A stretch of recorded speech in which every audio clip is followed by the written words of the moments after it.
তো হ্যালো বন্ধুরা, তোমাদের সবাইকে স্বাগত আরবিওয়ালান বাংলা চ্যানেলের আরেকটি নতুন ভিডিওতে।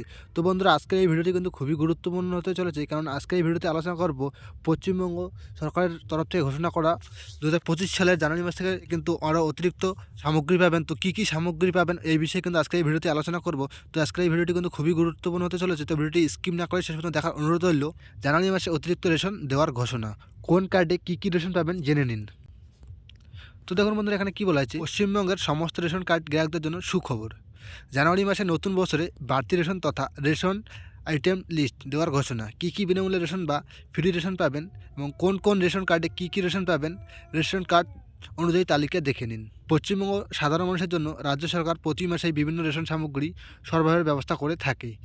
এই উদ্যোগের মূল লক্ষ্য হলো রাজ্যের অর্থনৈতিকভাবে দুর্বল শ্রেণীর মানুষদের খাদ্য নিরাপত্তা নিশ্চিত করা।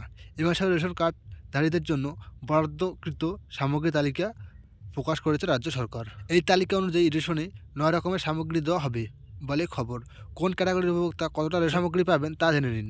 অন্তোদয় অন্ন যোজনা AAY কার্ডধারীদের বরাদ্দ। অন্তোদয় অন্ন যোজনা কার্ডধারীরা অর্থনৈতিকভাবে সবচেয়ে দুর্বল শ্রেণীর মানুষ। এই শ্রেণীর কার্ডধারীরা ডিসেম্বর মাসে পাবেন চাল 21 কেজি, আটা 13 কেজি 300, চিনি 1 কেজি।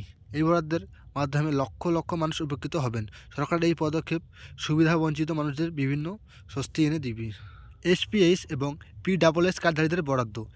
বিশেষ উত্তরাধিকার পরিবার SPH এবং উত্তরাধিকার পরিবারের রেশন গ্রাহকদের পাবেন জনপ্রতি চাল 3 কেজি, আটা 1 কেজি 900। তারপর RKSY 1 এবং RKSY 2 কার্ডধারীদের বরাদ্দ।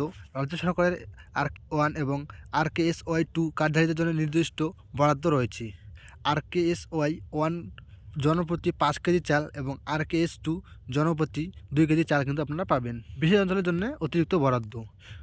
জঙ্গলমহল, পার্বত্য অঞ্চল এবং চা বাগানের শ্রমিকদের জন্য অতিরিক্ত রেশন সামগ্রী বরাদ্দ করা হয়েছে। কিন্তু এটি রাজ্যের বিশেষ অঞ্চলগুলির মানুষের খাদ্য নিরাপত্তা নিশ্চিত করার জন্য একটি বড় পদক্ষেপ। তো বিশেষ অঞ্চলের জন্য কিন্তু এই অতিরিক্ত বরাদ্দটা করা রয়েছে।